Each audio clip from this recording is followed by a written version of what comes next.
Ini adalah Jeroboam. Dia melihat ke kamera seolah-olah dia tidak mengerti mengapa dia ditahan dan diadili. Atau mungkin dia tidak setuju dengan hukumannya. Pada tahun 2017, Jeroboam didakwa dengan 2 tuduhan, penculikan dan pembunuhan berat, dan juga penyalahgunaan mayat. Ini adalah tuduhan yang sangat serius, dan karena dia adalah bagian dari komunitas kecil di Eureka, Utah. Masyarakat Eureka itu sangat murka. Karena orang-orang itu mengira mereka mengenal Jeroboam. Mereka pikir mereka mengenal semua orang di kota kecil itu. Tapi Jeroboam ini adalah seorang monster dan butuh kehilangan 2 nyawa yang tak berdosa untuk mengungkapkan kepribadian aslinya. Jadi peringatannya buat orang-orang yang lagi nonton ini, kasus hari ini berisi topik kekerasan, ekstrim, dan kematian. Jika kamu merasa itu merupakan hal yang gak bisa kamu tanganin, mendingan kamu menghindar ya. Kalau kamu bisa sanggup, yuk kita selami kasusnya. Remaja yang terpaksa menyaksikan pacarnya dibunuh oleh orang cabul. Nah, ada nih ya seorang remaja bernama Brelyn Oteson. Dia adalah cewek di sebuah kota kecil di Utah bernama Eureka. Mungkin nama kota ini terdengar diangkat dari bahasa Yunani yang artinya penemuan suatu hal. Tapi kota Eureka ini bukanlah tempat yang menarik. Faktanya, ini adalah kota hantu atau rumah bagi lebih dari 600 orang. Seperti kebanyakan kota hantu ya,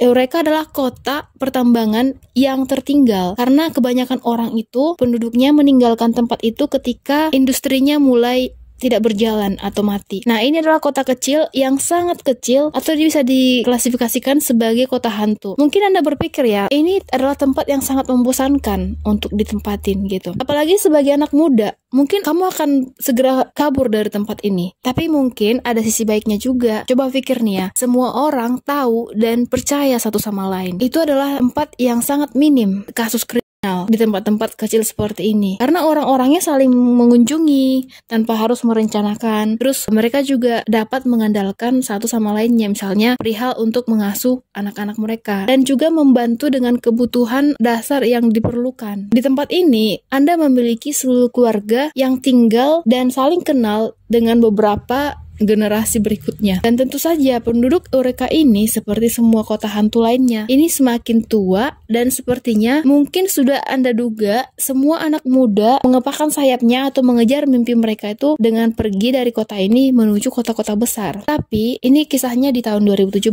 ya. Masih ada generasi muda di Eureka. Mereka itu tidak banyak sih, hanya beberapa saja anak remaja. Salah satunya itu adalah Brelyn Brizzy Oteson atau sebut aja Brizzy. Dia itu lahir pada tahun 2000 dan dia adalah gadis yang baik hati dan suka bermain dan selalu tersenyum meskipun banyak hal sulit yang dia alami. Pura-pura senyum lah gitu. Tapi segalanya itu juga selalu sulit buat Brizzy. Dia memiliki masa kecil yang tragis. Jadi ayahnya nih ya meninggalkan keluarganya ketika dia masih bayi dan ibunya Brizzy kehilangan nyawa dalam kecelakaan mobil yang mengerikan. Itu waktu dia berusia 11 tahun. Bayangin.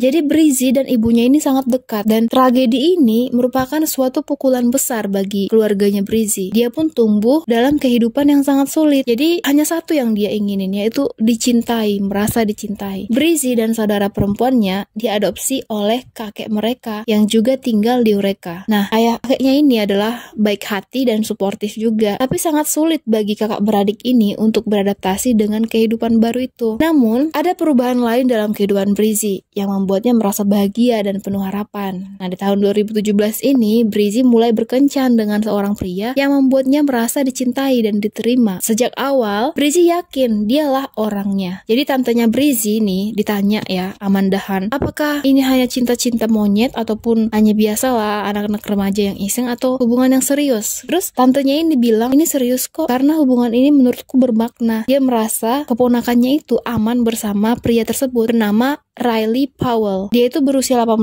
tahun dan selisih 1 tahun lah dengan Brizzy. Brizzy berusia 17. Riley dan Brizzy memiliki banyak kesamaan. Mereka dibesarkan di kota kecil ini dan mereka tumbuh bersama kakek mereka. Ibu Riley telah memberinya diadopsi oleh kakeknya. Jadi sepanjang hidupnya dia berjuang dengan penyalahgunaan zat ilegal ya, si Riley ini. Nah, ibunya ini berpikir dengan mengubah hidupnya atau dengan memiliki putra, dia pasti akan berubah. Tapi ternyata enggak.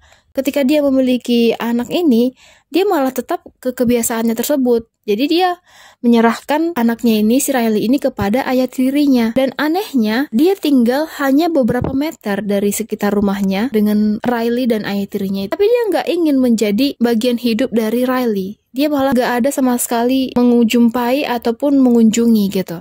Namun demikian, ini gak terlalu mengganggu Riley. Dia merasa dia dan kakeknya adalah teman baik. Mereka selalu bersama dalam segala hal. Jadi ada nih ya kakeknya bernama Bill Powell. Kakeknya ini udah dianggap seperti ayahnya Riley sendiri. Padahal kan kakek tirinya ya kan.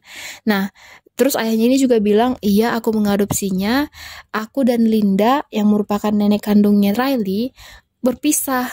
Terus karena mempunyai hak asuh atas anak-anak, jadi berduanya itu memiliki hak asuh dengan masing-masing gitu. Satunya itu memiliki hak asuh atas anak gadis, 2 anak gadis, yaitu neneknya itu bernama Linda.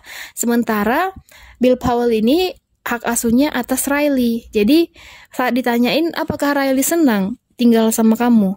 Iya, tampaknya sih senang. Jadi waktu itu kakek nenek Riley ini bercerai dan keluarga mereka pun terpecah. Jadi Riley tinggal bersama kakeknya yang dianggap seperti ayahnya, dan kedua saudara perempuannya itu pindah dengan neneknya, Linda.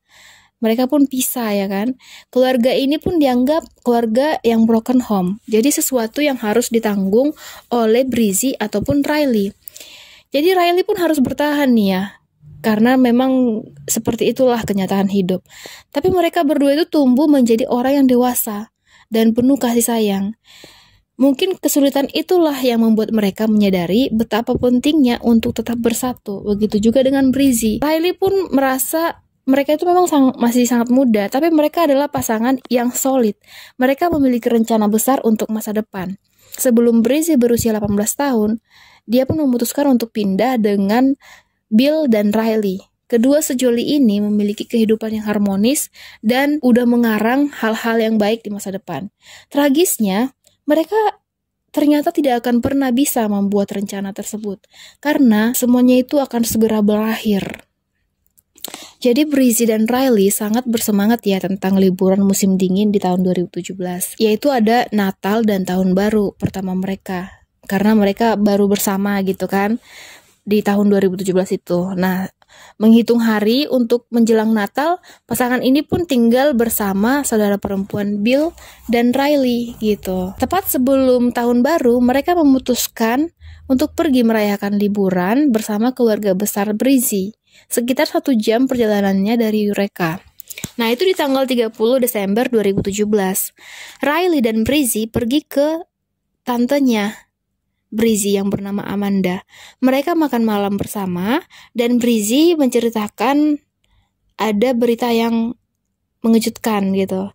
Tapi ini tuh, jadi dia bilang kayaknya keponakan aku tuh lagi hamil. Mungkin kamu pikir ya masih kayak muda banget ya gitu. Tapi Brizzy itu nggak takut sama sekali. Dia semangat banget untuk memulai sebuah keluarga dengan pacarnya. Nah, karena Amanda tahu, Amanda juga semangat. Dia belum pernah melihat keponakannya itu sebahagia itu. Jadi saat malam itu sudah larut, Brizzy meluk bibinya dan ngucapin selamat tinggal. Terus mereka masuk ke mobil, mereka pun bersiap untuk balik ke Eureka. Amanda ini nggak menyadari ya bahwa ternyata itu adalah momen terakhir dia akan menjumpai Brizzy dan Riley dalam keadaan hidup.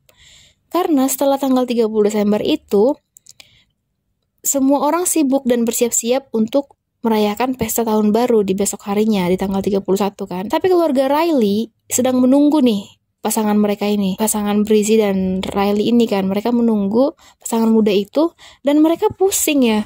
Kok setelah ditunggu-tunggu malah nggak muncul, nggak nongol ini orang. Nggak lama kemudian mereka mulai khawatir. Nah ingat ya, itu kan perjalanan dari Toile itu ke Eureka itu hanya 1 jam, dimana Riley Brizzy kemungkinan lagi berjalan lah gitu mobilnya. Dan mengapa mereka tidak menjawab telepon mereka?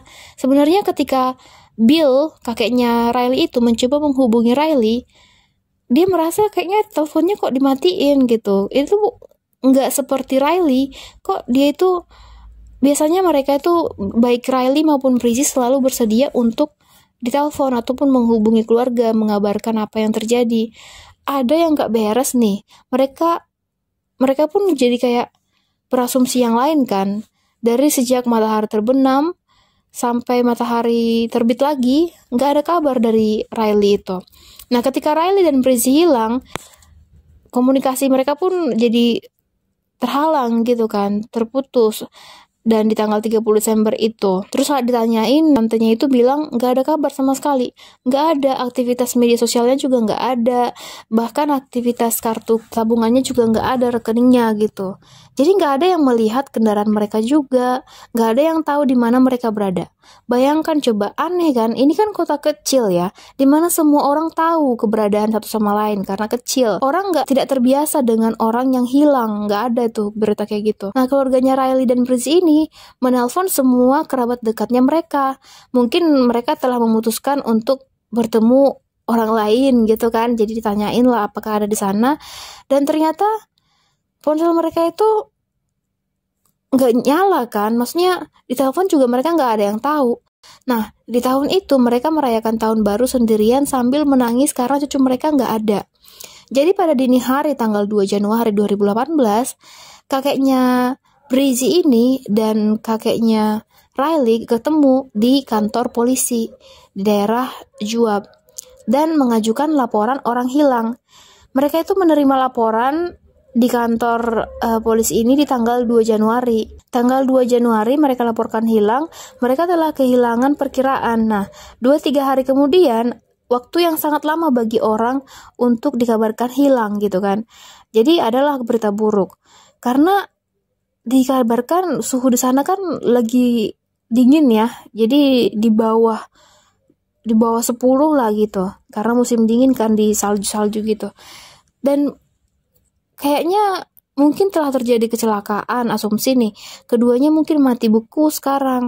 Tapi bukan itu yang terjadi pada Breezy dan Riley. Jadi sekitar banyak waktu lah yang dibutuhkan oleh polisi untuk mendapatkan jawaban. Ada detektif mulai penyelidikan, melihat-lihat akun medsosnya Riley dan Breezy.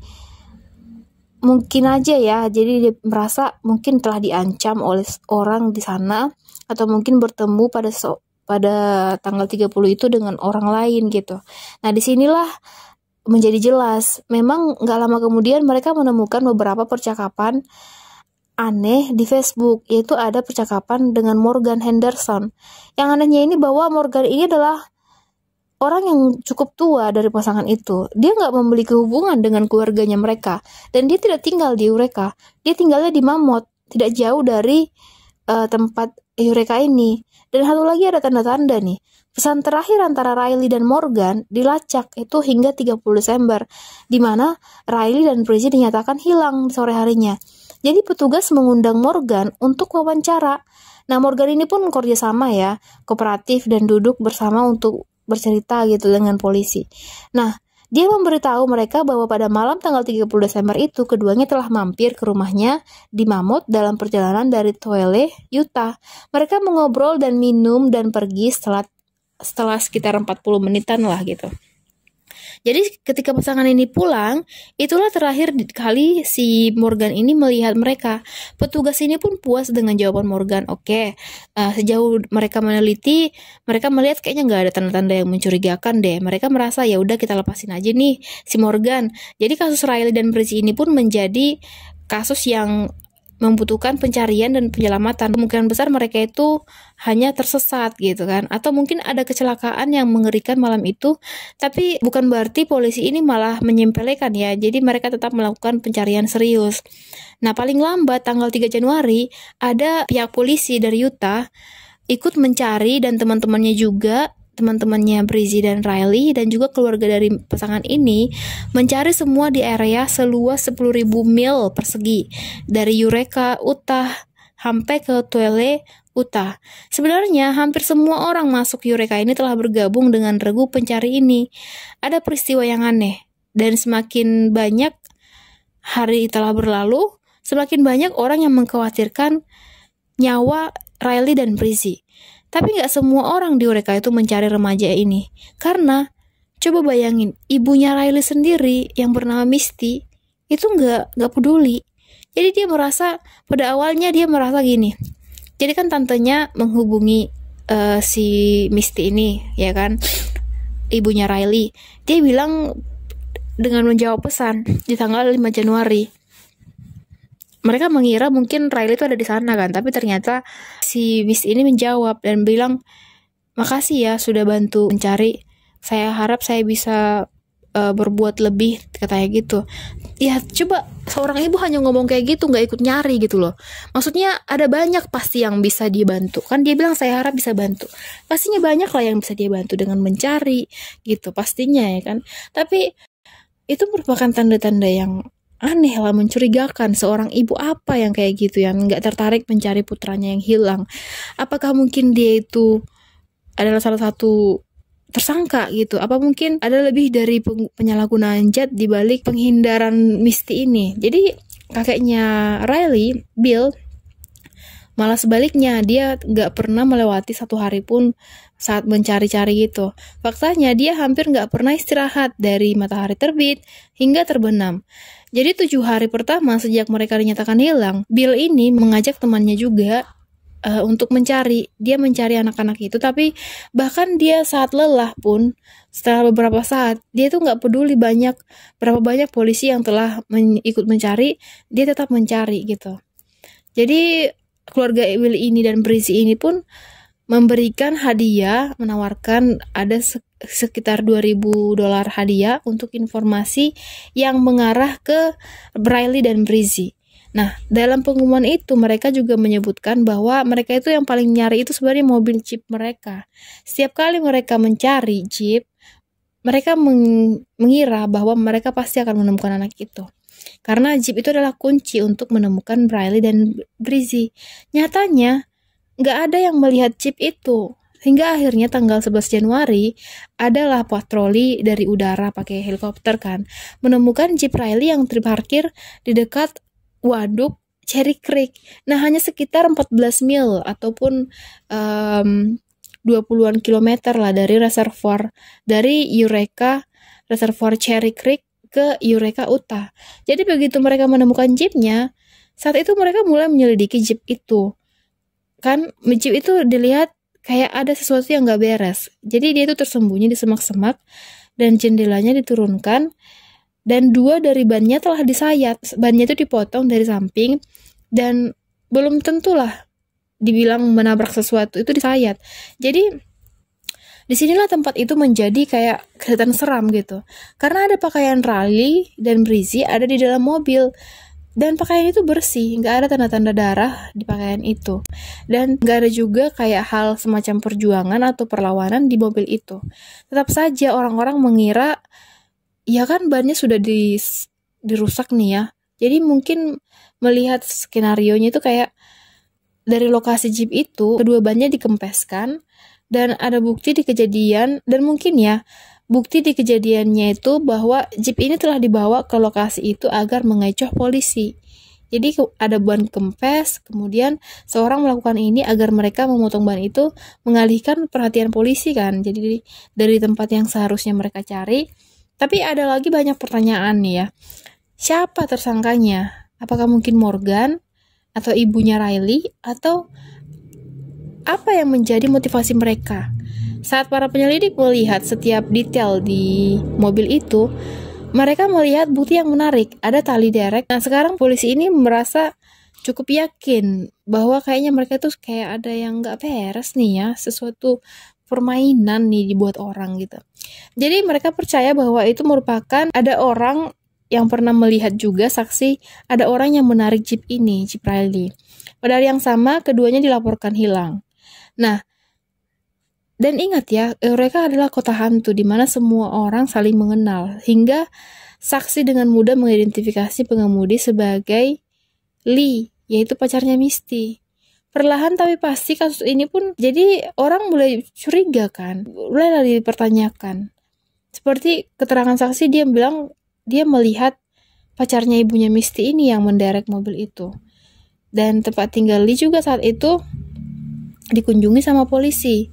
Ketika Misty mendengar tuduhan itu, dia terkejut. Dia bilang, aku nggak tahu kenapa Lee melakukan itu, dan dia nggak tahu juga kenapa itu terjadi. Namun Lee tidak kooperatif dengan polisi. Lee menolak untuk wawancara dengan detektif. Kedengarannya seperti tanda-tanda nih ya bahwa dia itu pelakunya. Tapi ada sesuatu yang meningkatkan kecurigaan polisi. Para petugas kembali ke rumah Misty dan Lee dengan surat perintah penggeledahan. Nah, mereka tahu nih, mereka melihat ada kayaknya potensi pembunuhan. Polisi mulai menggeledah rumah mereka itu, dan saat itu mereka mencari bukti yang ada di rumah Misty dan Lee. Dan saat dilihat, mungkin ada hubungannya dengan kasus Breezy dan Riley. Dan mereka melihat ada banyak terlarang dan tagihan yang belum dibayar. Namun ketika mereka bersiap untuk mengakhiri pencarian, seorang petugas melihat tali derek juga. Nah, itu adalah tali yang mirip dengan mobil yang ditemukan itu. Jadi kayaknya Lee ini pun ditanyain, apa sih niat kamu pakai ini?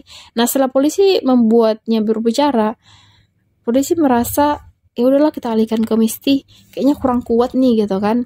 Nah, Misty bilang, kalian kenapa sih mencurigai saya? Saya nggak akan menyakiti anak saya. Saya memang menyerahkan dia untuk diadopsi. Saya merasa bersalah karena menyerahkan dia. Tapi bukan berarti saya yang melakukan itu. Saya menjalani hidup saya ya seperti ini. Hidupku memang kacau, tapi aku nggak melakukannya. Aku nggak akan melakukan apapun kepada anak saya. Dan dia merasa Misty menyebut bahwa Lee dan Lee sudah tidak lagi bersama. Nah, pengawas ini pun menemukan sesuatu setelah itu. Mereka mengatakan, yaudahlah, kita skip aja, kita cari aja di tempat yang lain. Dan mereka pergi. Silly ini tegas membantah ada kaitannya dengan hilangnya Breezy dan Riley saat ditanyain. Dia mengatakan, aku nggak tahu siapa yang menarik jeep itu dan bukan aku. Polisi pun mengikat tangannya dan kemungkinan penyebab mereka itu tidak dapat menangkap Lee karena tali derek ini tidak cukup sebagai bukti. Tapi semakin banyak waktu berlalu, semakin mereka merasa kayaknya jalan buntu nih. Semua orang di Eureka itu adalah tersangka. Tapi pada saat yang sama tidak ada yang cukup mencurigakan untuk ditangkap.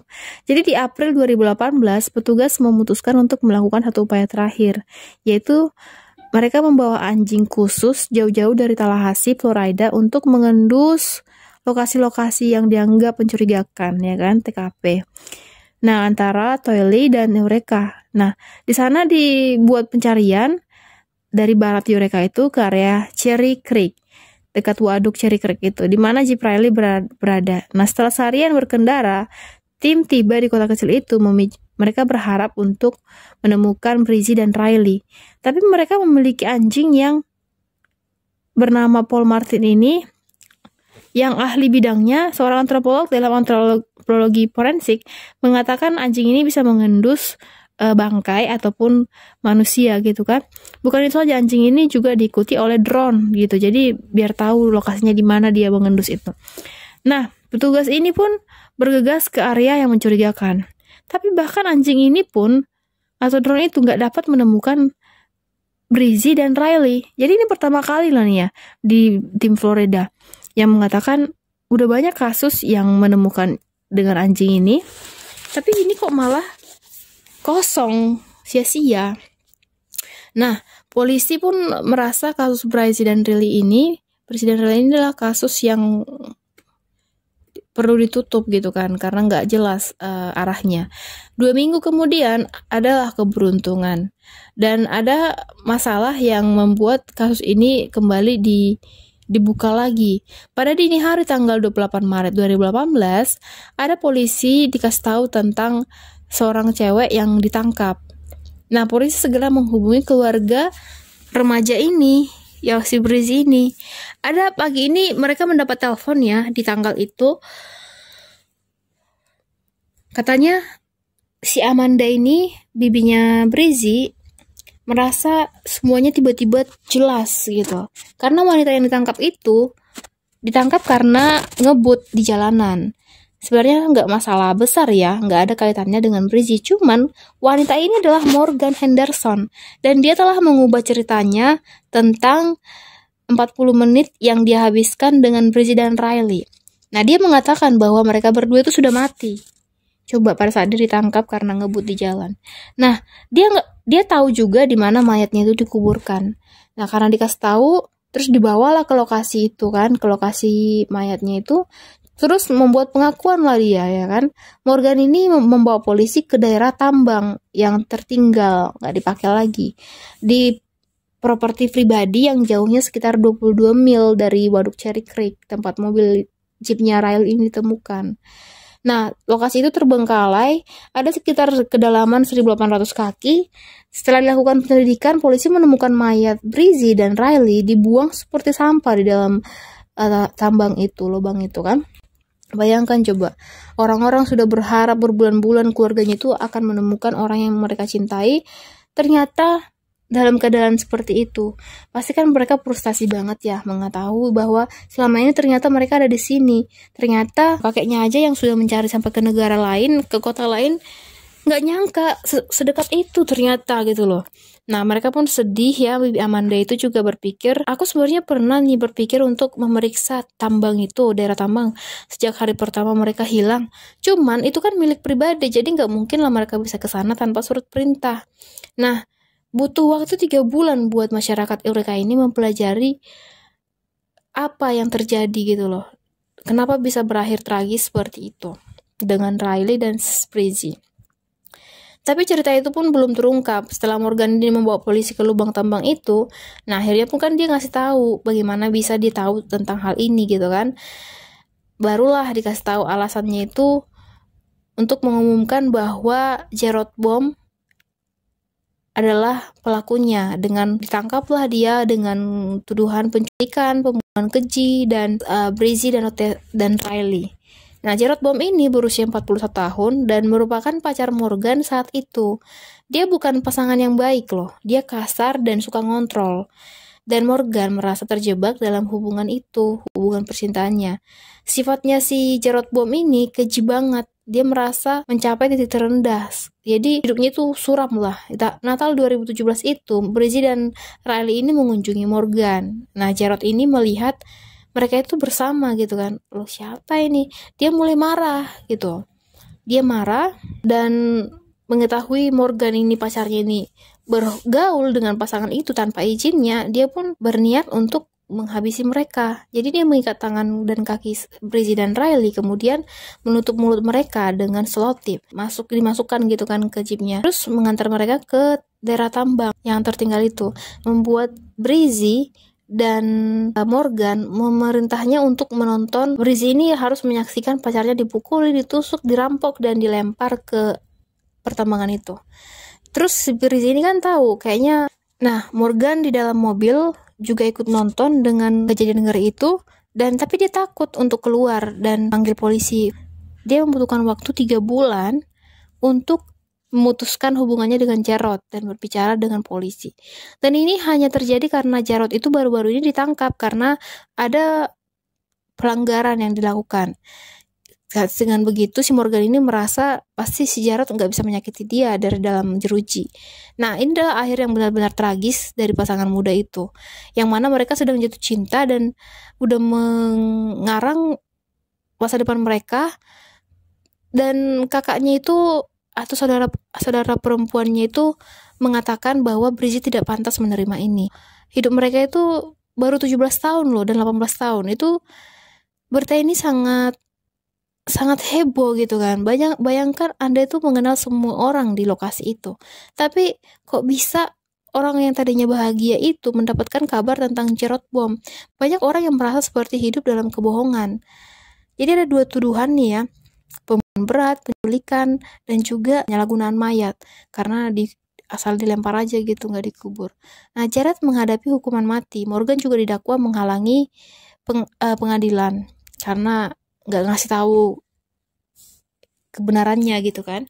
Jadi harusnya dia bisa datang mengunjungi polisi dan mengabarkan itu dengan cepat, tapi karena dia malah menghindar, katanya alasannya dia takut dengan risiko yang akan didapatkan dari Gerard Bohm. Nah, ketakutan ini bukan alasan harusnya gitu. Jadi setelah 3 tahun, Gerard ini pun bersikeras mengatakan dia nggak bersalah.